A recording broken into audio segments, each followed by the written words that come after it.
Drage gledalke, spoštovani gledalci, sem Bojan Požar, vi pa gledate Uro resnice, prvo uro resnice v zgodovini samostojne Slovenije.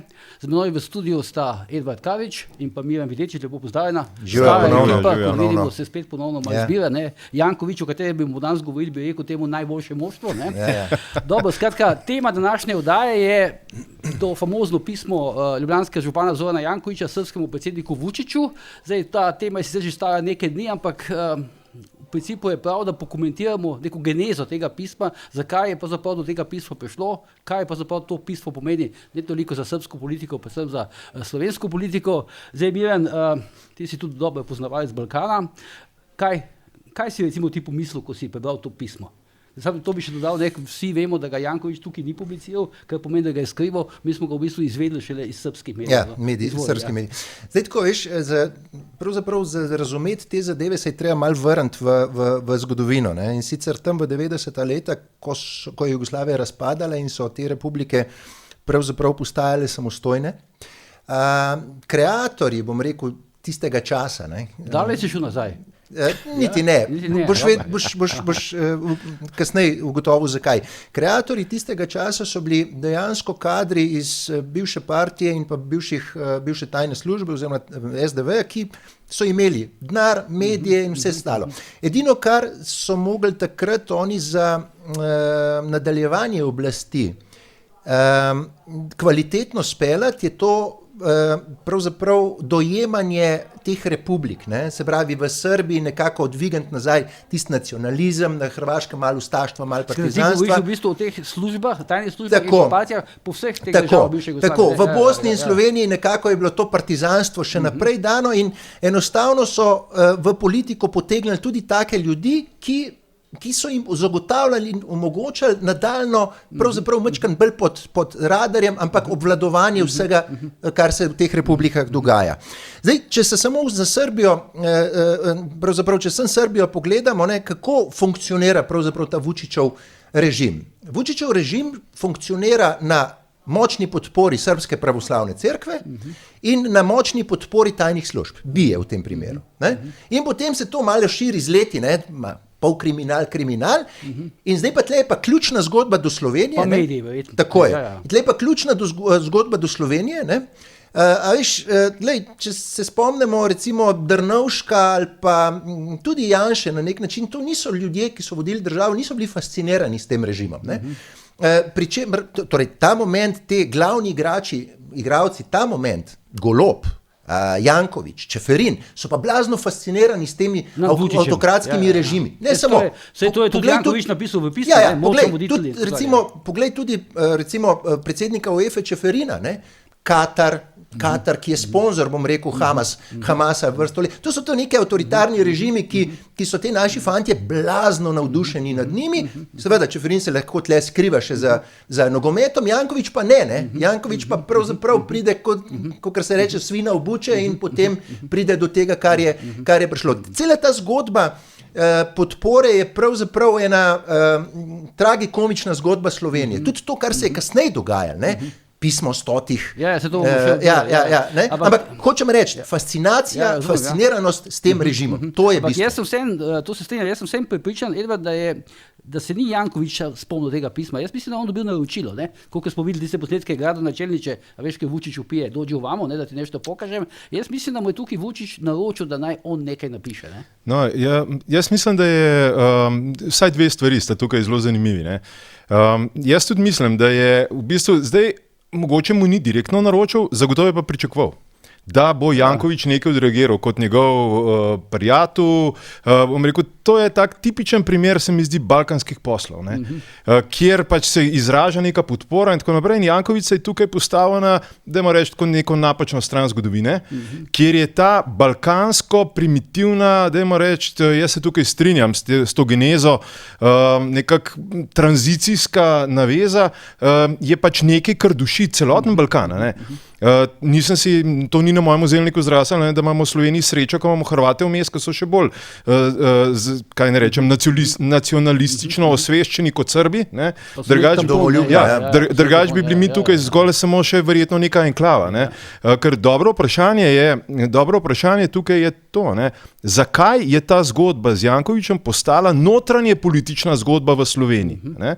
Ker ta odstotek prišlekov in teh Balkancev, ki živi tukaj in tudi voli Jankovića, je, dajmo reči, ne vem, 30-35%. Ja, ne vem, jaz mislim, da ima tukaj tako na pamet, lahko se igramo številkami, ampak recimo, če je nizka volilna udeležba na lokalnih volitvah. Je zelo visok odstotek. Ne? Je zelo visok odstotek, ima Janković po mojem že tem delom populacije naprej zagotovljeno zmago volilno. Hočem nekaj drugega povedati. Ne? To so ljudje, ki so v glavah v svojih čuprijah doma. Oni so tukaj na začasnem bivanju in življenju v neki drugi državi in jim ni mar. In zaradi tega je tudi ta balkanizacija in vse skupaj, kar se dogaja po Sloveniji, v resnici tako boleča za slovenski živelj. In to iskanje povezav med Jankovićem pa Vučićem pa seveda Dodikom in tako naprej je pač nekaj, kar se ne nazadnje tudi ta srbska naveza v resnici zelo boji. Ne? In oni morajo nekako kazati vse čas mišice, ker je ta trenutek vse skupaj, moramo vedeti, da Janković kot takšna izpostava nekega, kaj ne rečem, balkanskih, lahko rečemo nekih linij, lož, česarkoli že rečemo, ne? V Sloveniji ima tudi lovke.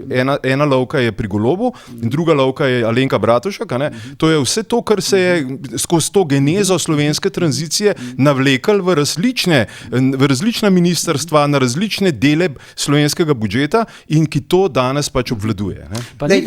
Mogoče sem ta stavek Bojan. Mi celo šparamo v Sloveniji ali pa smo zelo mehki do te besede. Mehki, to je srpski svet.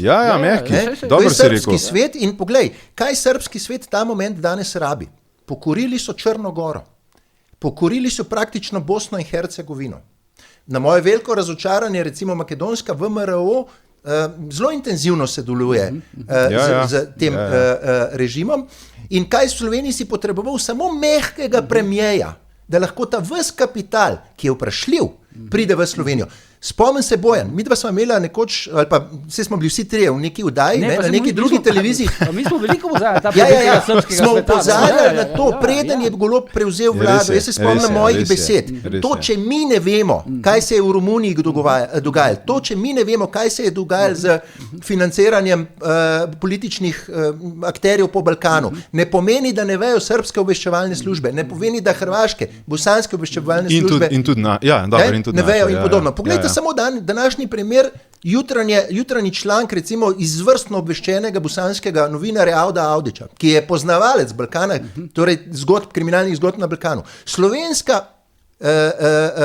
torej oblast ni dostavila papirjev, dokazov v Sarajevo, kjer bi lahko torej v priprti ostali trije aretirani včeraj predvčerajšnjem. Ampak to ni prvič, veste? To enostavno ni prvič in prav je, da ljudje vejo. Mislim, da si na Facebooku sem napisal, da te stvari so povezane. Brez dvoma so povezane. Ti imaš neko povezavo, vidiš bi povezavo med Vučićem. Treba je nekaj vedeti, da takšne dimenzije preprodaje droge in tega kriminala ne grejo v nobeni državi brez vrha države in vrha recimo mestnih uprav in tako naprej. Plus poglejte podatke, po covidu se je balkanska mreža kriminalcev, kartelov, praktično raztegnila čez celo Evropo. Nikoli takih dobav iz Južne Amerike ni bilo kot so ta moment. In to, kot Edi pravi, ne gre brez politike. In če temelji nek režim na pol mafijskih zgodbah, kjer se ubije, ne vem, Oliverja Ivanovića, ki je bil zdravorazumski Srb na Kosovu, kjer se Željka Cvijana ubije, odvetnika, ki je veliko vedel v poslih, potem sigurno nekaj tukaj, neke povezave obstajajo. Ampak zdaj je pismo, recimo, na nek način, če smo zdaj lahko opazovali te mesece nazaj, kakšno leto, dve, recimo ta srečanja, to je nenavadno pogosta srečanja med srpskim predsednikom. In ponosen je bil Janković, kazuje to javnosti. In tako dalje. Mislim, ali ni bilo to nenavadno, da ljudje že na to niso reagirali? Seveda, da je. To je nemogoče, da nek župan neke države kar naprej hodi predsedniku. In tudi ta reakcija, se upravičujem, si bom vzel besedo. Tudi to vprašanje, veš, Miran, pa Edvard, tudi to vprašanje tega Jankovićevega državljanstva, on očitno ima tudi srpsko državljanstvo. Verjetno. On je to zdaj v eni od oddaj se je pohvalil. Ne, trikrat povabil, si se ne vem, kako se povabiš, po mojem biti izvoljen. Pazi, volitve so, ne? Ne, hočem reči, je bil povabljen, da postane belgijski Ja. župan. To je... Ob volitvah. Mislim, da sodeluje. Ne, povabili so ga, da postane belgijski župan. Jaz sem takrat upisal, nisem mogel verjeti, da je temu res tako, ampak zdaj pa je Janković to priznal.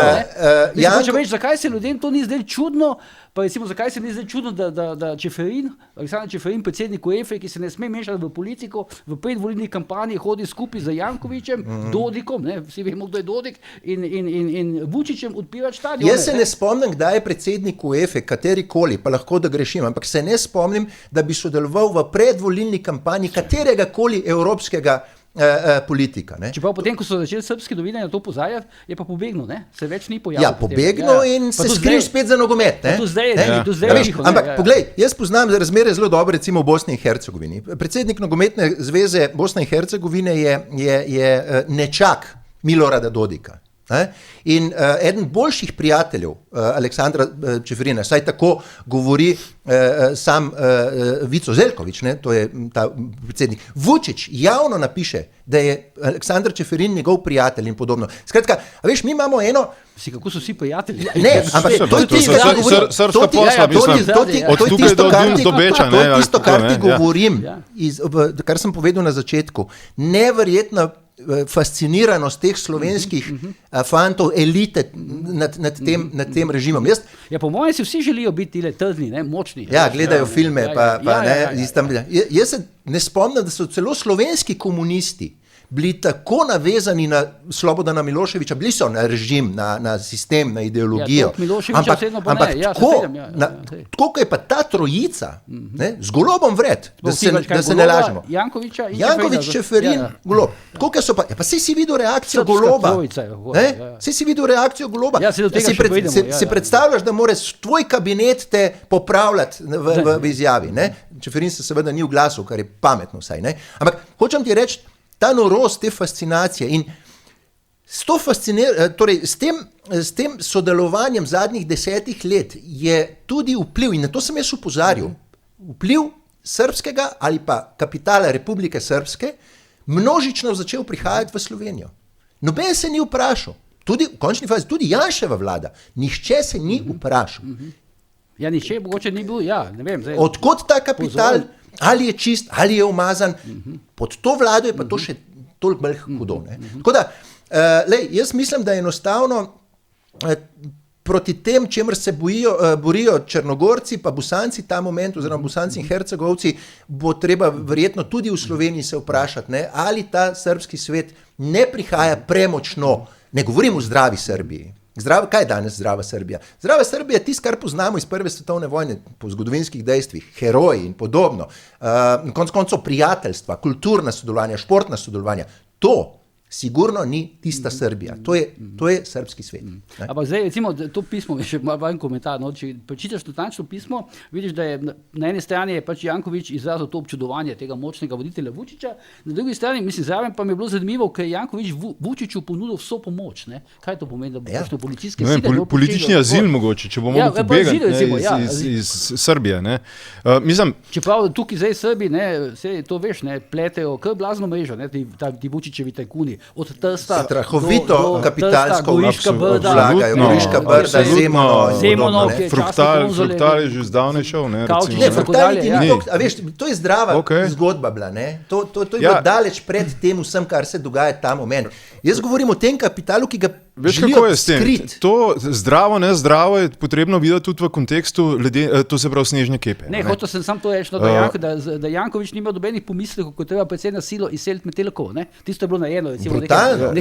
V stilu Vučićevim same Marga. Tudi nobenih pomislekov ni imel, ko je mehki črn natlačil na Metelko oziroma Matjale v rok. Kakšno pomoč od tega Janković ponudil. Tako da stisni se je odkupil pač svojim očitno botrom, da je poštempljal, kje je v bistvu, kako bi rekel, ta mali lokalni gazda, tako kot je.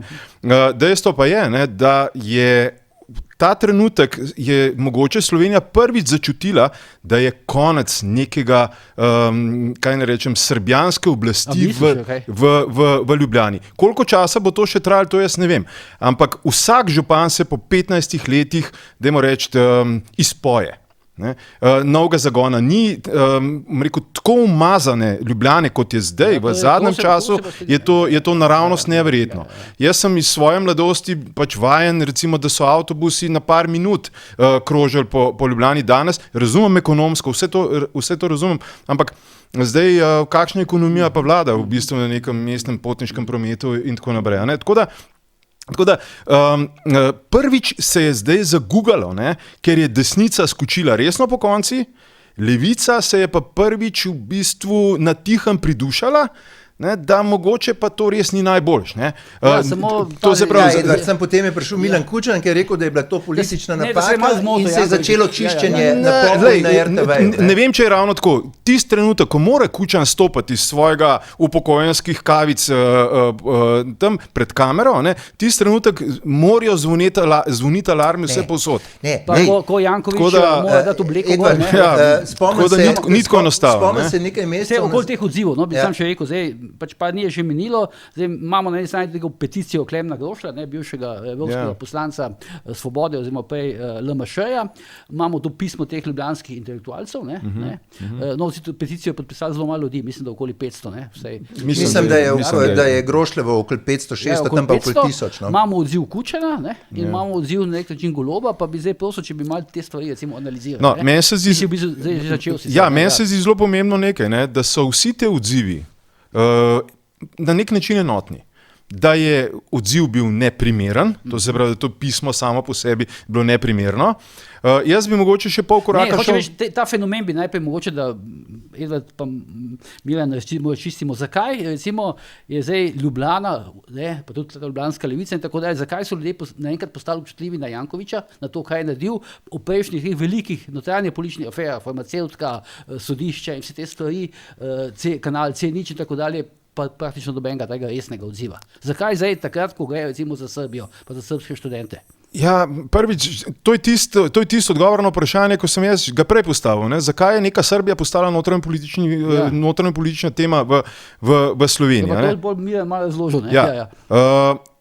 Najprej zato, ker je pač en del volilnega telesa je močno emocionalno, kakorkoli že vezan. Skratka, so res reagirali regionalno. Drugo so pa njihovi mnenjski voditelji, katere več podpirajo, dvignili glas in so se postavili to. In tretjo je pa dejansko pravo vprašanje. Zdaj, kakšen državnik pa je zdaj v bistvu Janković, razen da ima veliko ambicijo in se poglavno toče, zakaj ni vlade sestavil leta 2012. Predstavlja, da bi sestavil vlado. Mislim, z lahkoto si predstavljam, pač balkanizirali bi imeli ne samo Ljubljana, ampak celo Slovenijo. Še bolj, kot je trenutno. In to trkanje po prsih o najlepši Ljubljani in tako naprej, vse to so nekako s to potezo postale v bistvu simbolne geste nečesa iz preteklosti. Prvič se je mogoče so se odprla neka vrata za izhod Jankovića po sistemu, mogoče je pa prišel čas. Zdaj, ti vidiš ta... Jaz vidim ta moment, da zdaj, koliko bo to znala opozicija izkoristiti, kako bo to gibanje, kako bo njegova opcija znala izkoristiti pa namestiti nekoga. Ampak ta ekipa teh 4 ljudi, ki se že iz Mercatorja ven vleče. Najboljše moštvo. Najboljše moštvo, teh 4 ljudi, ki so potem zasedli Ljubljano, bom rekel, ne fizično, ne vem koliko fizično sprivatizirali, ampak ne vem, Ljubljansko lekarno in tako naprej, kako se je to komercialno sprivatiziralo. In to človek, ki bi mogel biti, po moje, že 25 let v zaporu zaradi škrbine v Stožicah. Ljudje so umirali v Stožicah.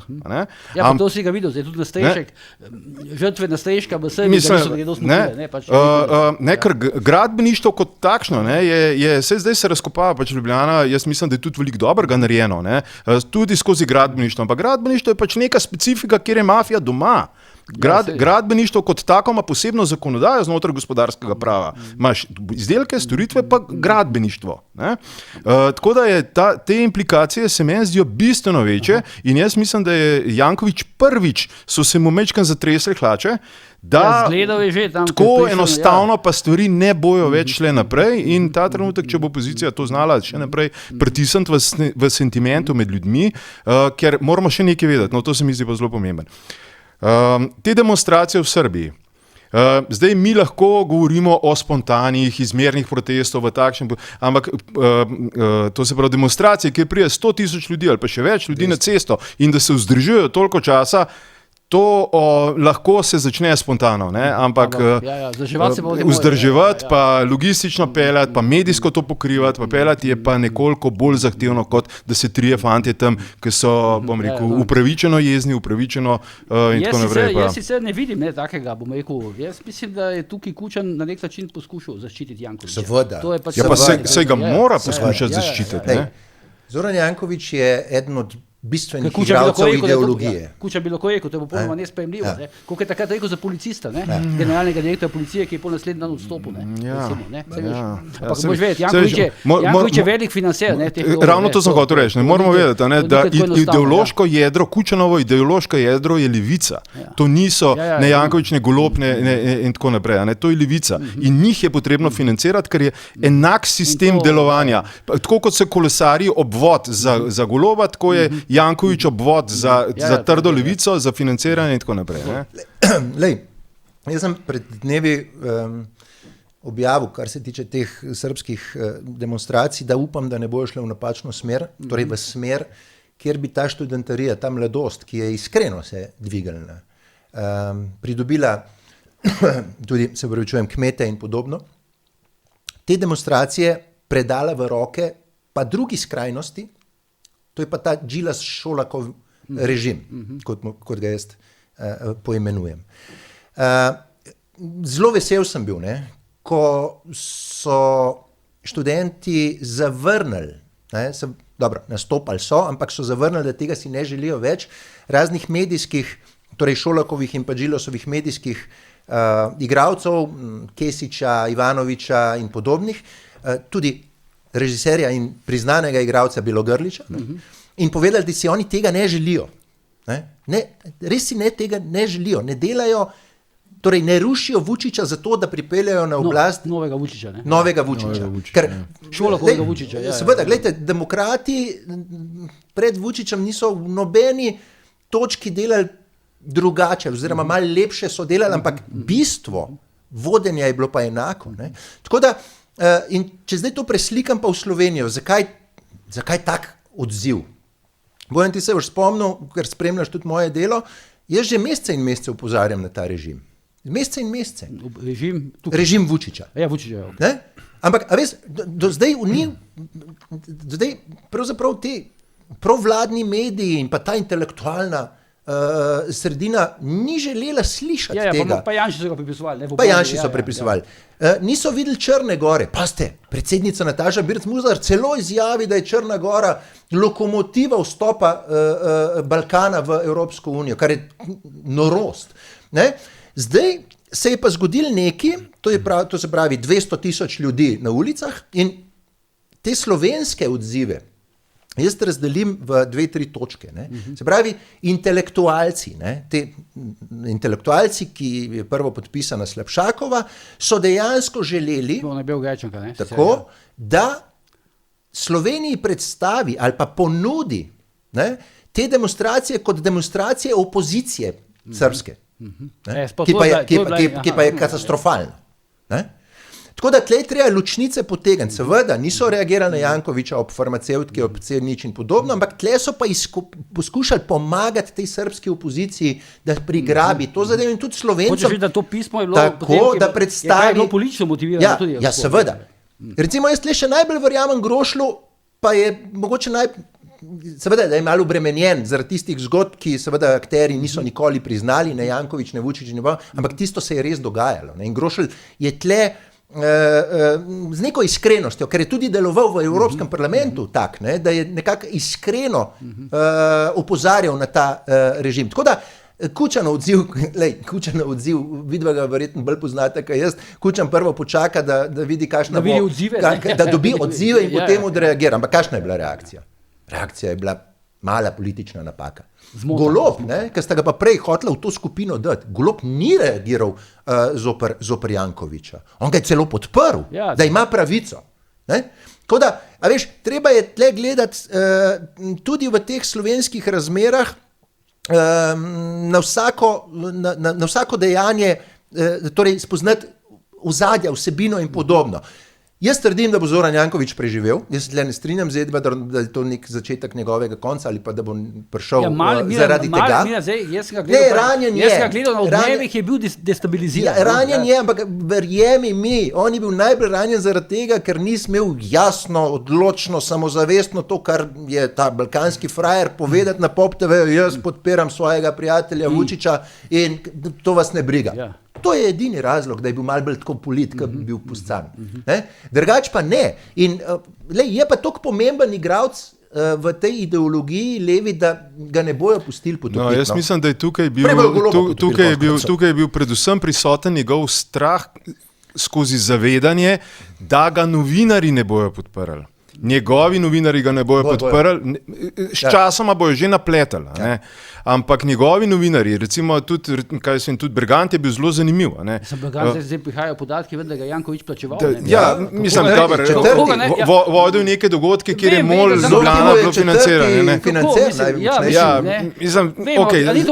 Ja, vem, no, ampak ta era... Pa ono Bergant ga potem intervjuje. Dosti ga je slag previl, ne tisti dan. Ja, ampak hočem reči, da gre za zavedanje, da ga njegovi ne bojo podprli. Kučan je v bistvu tukaj v vlogi nekega korektorja. V tej zadevi. Kučan je bi bolj v vlogi nekega korektorja mnenja, da pač nekako dal, kaj ne rečem, simbolno smer, v katero smer se bo razvijal, da bojo vsi trobentali na dolgo in široko o pravici do svojega mnenja in to bo na koncu, na to bo vse skupaj zvodenelo.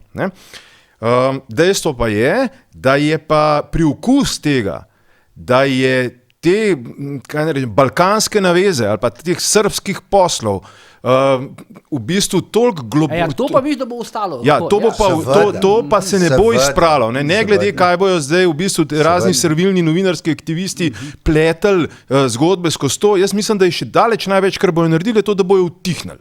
Da bojo pustili primeru, da bo po domač pojem drek po reki odplaval mimo in se bojo stvari naprej razvijale. Mislim, da smo mi med zadnjimi, zdaj, ki o tem govorimo.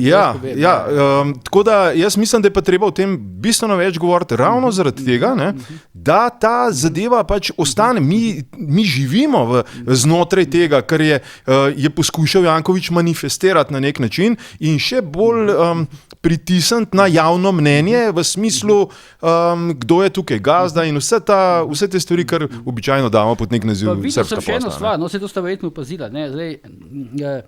Ko se začne te vodilne politike, ti njihovi in drugače sicer servilni novinarji vsaj malo kritično pritisnejo, tile politiki popolnoma zmrznejo. Janković, če sem gledal na Odmevih, on je popolnoma zmrzl, čisto je šokiral. Se Goloba sploh nikjer več ni. Ja, Goloba ni, ampak to sem še rekel, pa mi je dvajno mnenje. Mislim, kaj so to za eni medijski nastopi? On tam obvlada 50 besed. Mislim, kaj je to nek jezik, ki govori neka mešanca med slovenščino in srbo-hrvaščino, to njegovo obnašanje, bom še jaz tako povedal, pa vse te stvari, to je težko. Mislim, mučno je gledati. Ker so pampe stolnice. Poglej, kako je to politično pokvarjen človek. Sam politično. Ja, dobro, ampak poglej, na Odmevih in na Popu razlaga, kako on podpira ta kapitalski razcvet Beograda, Srbije, da to je tisto, kar je on podpiral.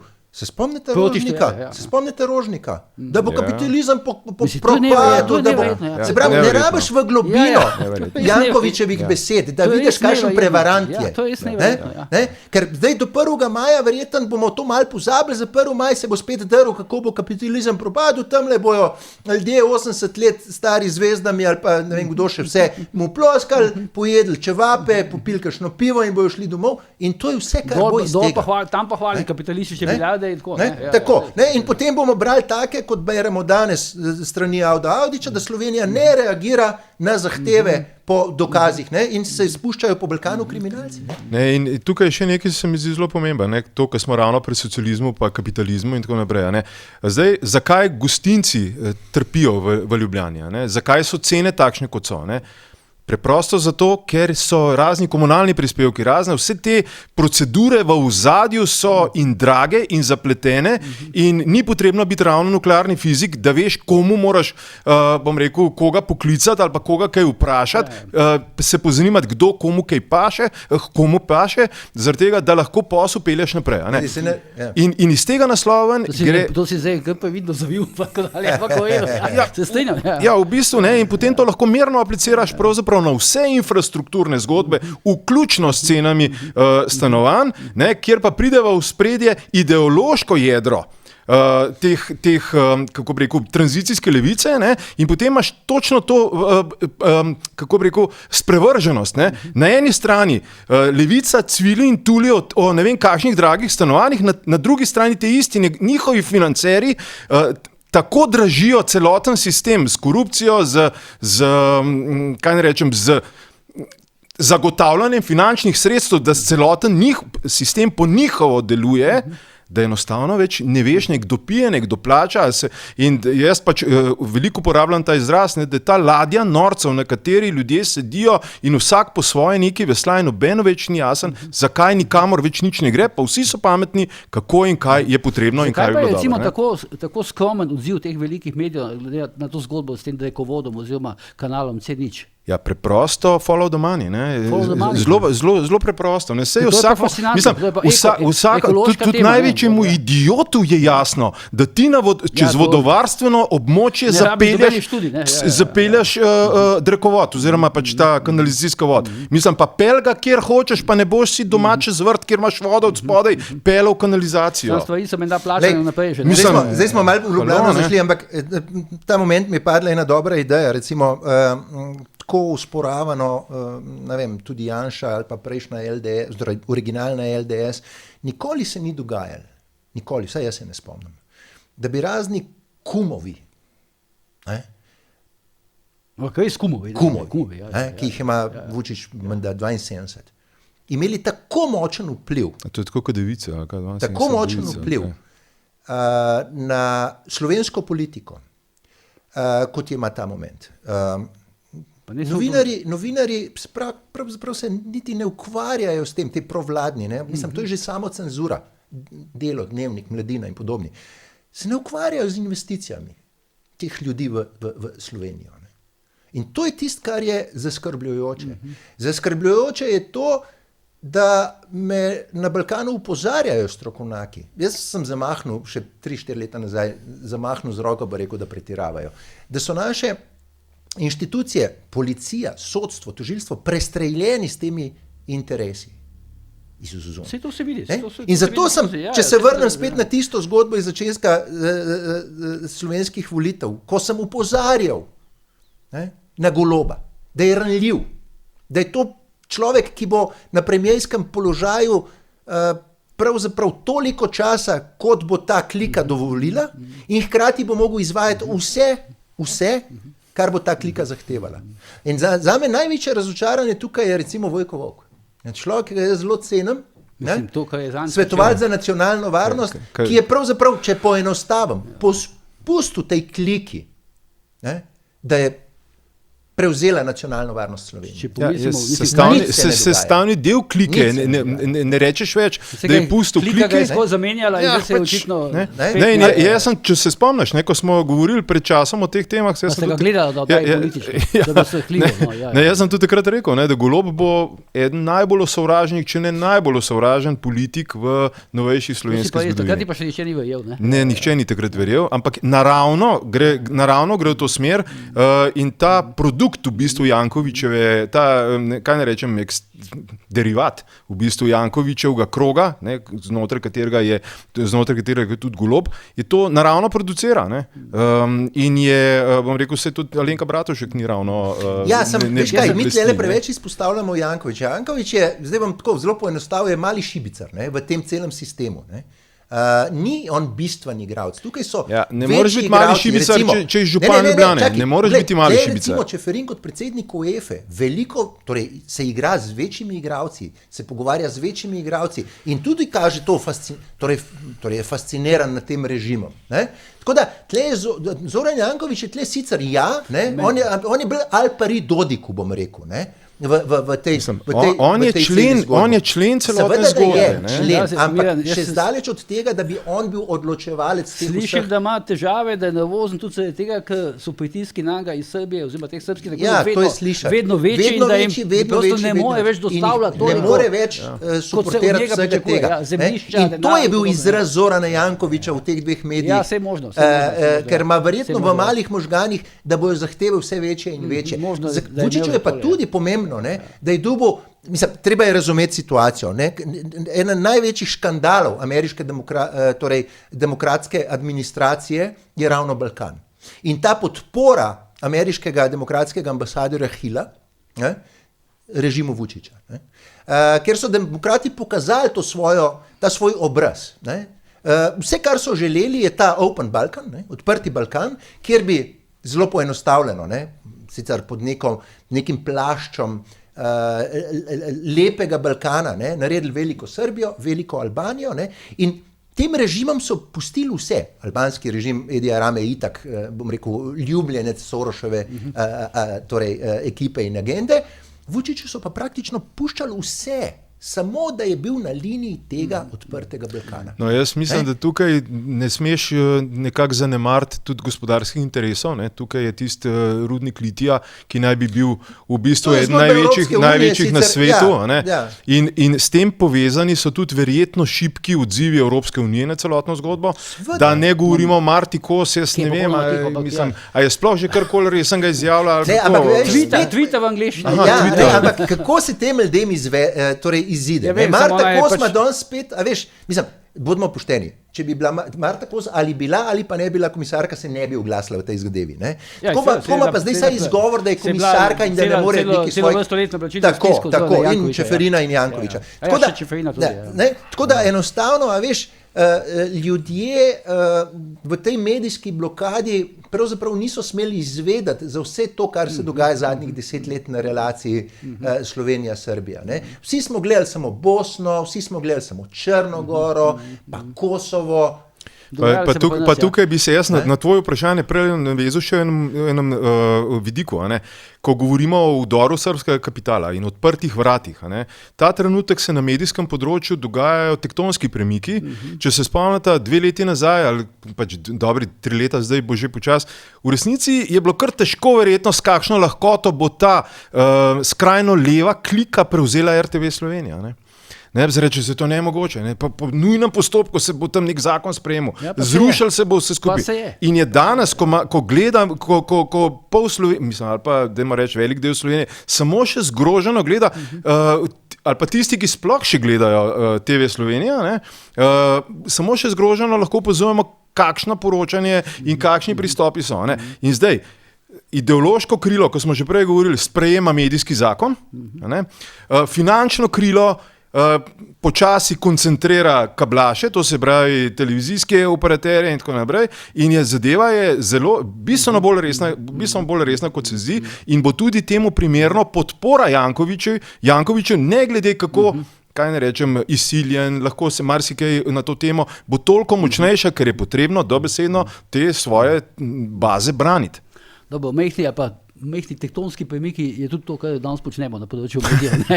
Ampak imam še kratko vprašanje, ker se moramo počasi zaključiti. Zdaj vprašanje v principu za oba, ali glede na to, kar se je zdaj zgodilo, oziroma se bo še dogajalo z Jankovićem, ali pričakujete njegovo ponovno kandidaturo prihodnje leto na volitvah lokalnih?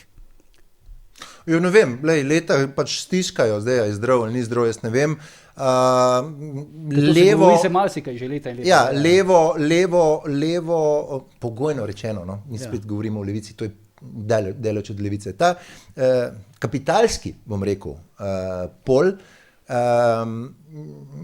če ne bo dal Jankovića, bo dal pa Jankovića 2.0. Mislim, Ljubljana je pač ugrabljena. Ne bo problem za Ne, Ljubljana je Ljubljana je čvrsto v rokah in mislim, da, a veš, ker kot je enkrat Ljubljana pade, potem je tudi republika pred tem, da pade, ne, tudi država.